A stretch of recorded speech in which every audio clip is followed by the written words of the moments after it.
नमस्कार दोस्तों, आपका मेरे YouTube channel travel updates with Bharat में स्वागत है।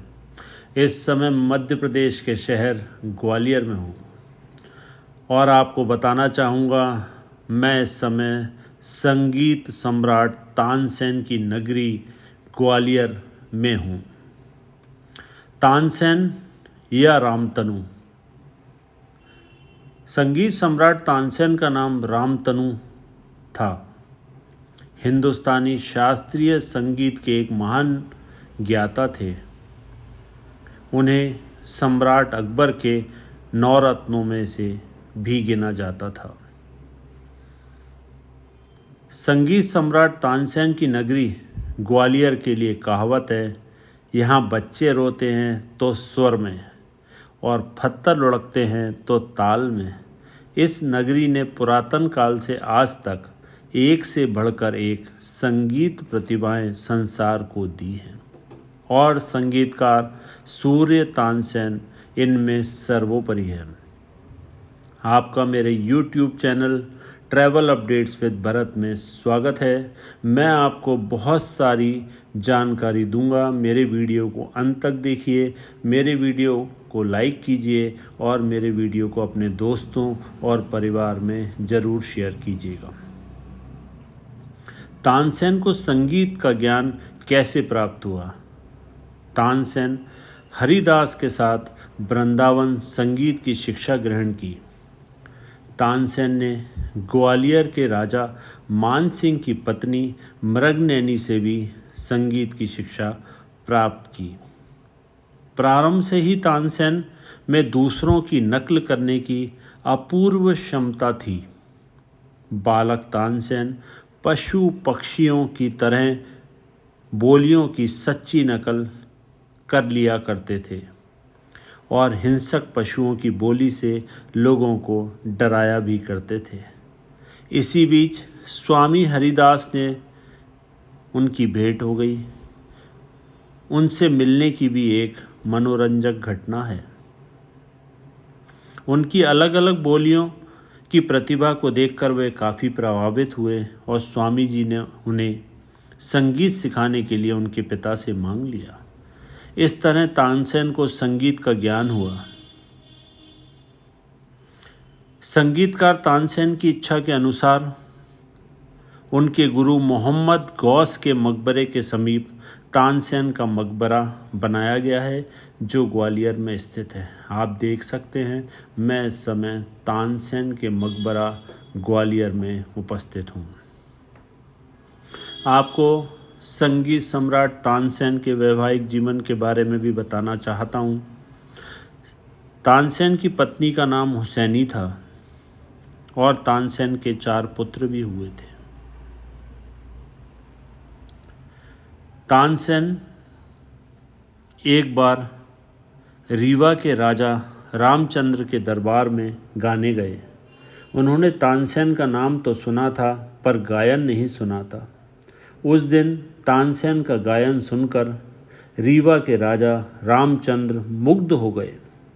उसी दिन से तानसेन रीवा में रहने लगे और उन्हें राजगायक के रूप में हर तरह की आर्थिक सुविधाओं के साथ सामाजिक और राजनीतिक सम्मान दिया जाने लगा। तानसेन 50 वर्ष तक की आयु तक रीवा में रहे। इसी अवधि में उन्होंने अपनी संगीत साधना को मोहक और ललितपूर्ण बना लिया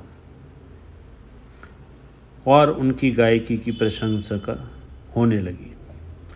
अकबर के ही सलाहकार और नवरत्नों में से एक अब्दुल फजल ने तानसेन की संगीत की प्रशंसा अकबर को चिट्ठी लिखी।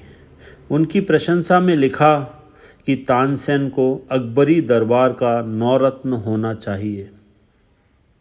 अकबर तो कला पारखी थे, ऐसे महान संगीतकार को रखकर अपने दरबार की शोभा बढ़ाने के लिए बेचैन हो उठे। उन्होंने तानसेन को बुलावा भेजा और राजा रामचंद्र को पत्र लिखा, किंतु राजा रामचंद्र अपने दरबार के ऐसे कला रत्न को भेजने के लिए तैयार नहीं हुए। बात बढ़ी और युद्ध तक पहुंच गई। काफ़ी मान मनोबल के बाद भी राजा रामचंद्र नहीं माने तो अकबर ने मुगलिया सल्तनत की एक छोटी सी टुकड़ी तानसेन को ज़बरदस्ती लाने के लिए भेज दिया और युद्ध भी हुआ। दोनों तरफ के सैनिक भी मारे गए। उसके बाद तानसेन की समझबूझ से उन्होंने राजा रामचंद्र जी को मना लिया और बोला, अकबर को ऐसा मैसेज भेजते हैं, यदि बादशाह याचना पत्र भेजें तो तानसेन को भेज दूंगा। अकबर भी छोटी छोटी सी बात पर राजपूतों से युद्ध नहीं करना चाहते थे। अकबर ने याचना पत्र भेज दिया। तब राजा रामचंद्र जुदेव ने सहर्ष ससम्मान तानसेन को दिल्ली भेज दिया और एक बड़ा युद्ध टल गया। अकबर के दरबार में आकर तानसेन पहले तो नाखुश थे, लेकिन धीरे धीरे अकबर के प्रेम ने तानसेन को अपने निकट ला दिया। बाद में अकबर ने तानसेन को मियाँ की उपाधि दी।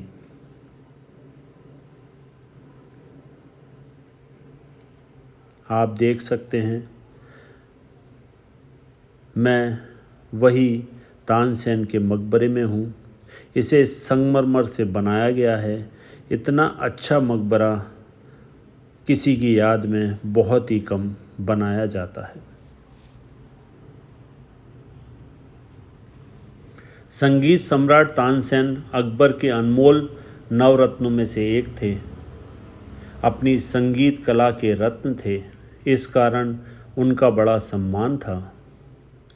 संगीत गायन के बिना अकबर का दरबार सूना रहता था। तानसेन के ताऊ बाबा रामदास उच्च कोटि के संगीतकार थे।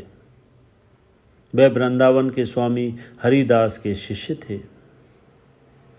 तानसेन ने 12 वर्ष की आयु तक संगीत की शिक्षा पाई और साहित्य एवं संगीत शास्त्र की शिक्षा प्राप्त की। आप ये मकबरा देख सकते हैं। ये तानसेन का मकबरा ग्वालियर में उपस्थित है।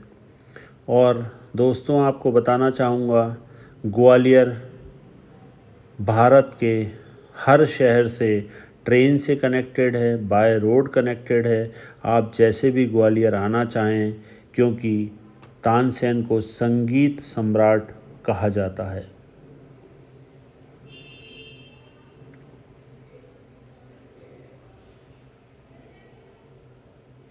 आप देख सकते हैं,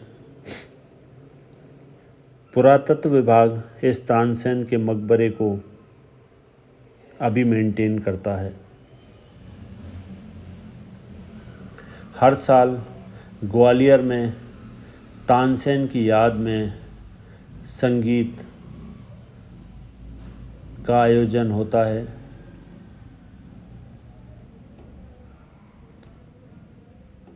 तानसेन को कई उपाधियां थीं। वे स्वर ताल में गीतों की रचना भी करते थे। तानसेन के 3 ग्रंथ का उल्लेख मिलता है, जैसे संगीत सार, रागमाला और श्री गणेश स्तोत्र।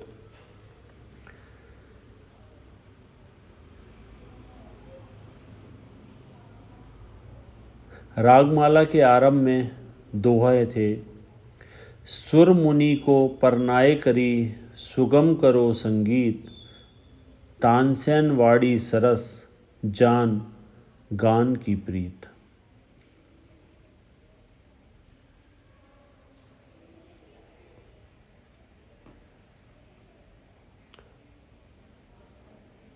तानसेन के बारे में, संगीत सम्राट तानसेन के बारे में एक घटना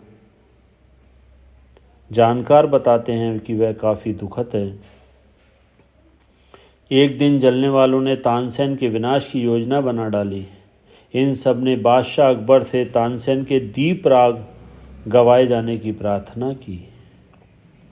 इस राग को तानसेन के अलावा कोई ठीक ठाक नहीं गा सकता था। बादशाह राजी हो गए, तानसेन को दीप राग गाने की आज्ञा दी। तानसेन ने इस राग का अनिष्ट कारक परिणाम बताए बिना ही राग गाने से मना कर दिया। फिर भी अकबर का राजहट नहीं टला। तानसेन को दीप राग गाना ही पड़ा। दीप राग गाने से जब तानसेन के अंदर अगरी राग भी शुरू हो गया, गर्मी बढ़ी और धीरे धीरे वायुमंडल अग्निमय हो गया। सुनने वाले अपने अपने प्राण बचाने को इधर उधर छुप गए, किंतु तानसेन का शरीर अग्नि की ज्वाला से दहक उठा। ऐसी हालत में तानसेन अपने घर भागे। वहाँ उनकी बेटियों ने मल्हार राग गाकर जीवन की रक्षा की। इस घटना के कई महीनों बाद तानसेन का शरीर स्वस्थ हुआ। शरीर के अंदर ज्वर बैठ गया था। आखिरकार वह ज्वर से उबर नहीं पाए। तानसेन के बारे में कहा जाता है कि वो जो भी राग गाते थे, जैसे दीपक राग तो दीपक जलने लगते थे, मल्हार राग गाते थे तो बरसात होने लगती थी। तानसेन को अलग ही ख्याति प्राप्त थी और संगीत का उन्हें ज्ञान था। दोस्तों, आज भी संगीत सम्राट तानसेन का नाम बहुत ही अच्छे उसमें लिया जाता है।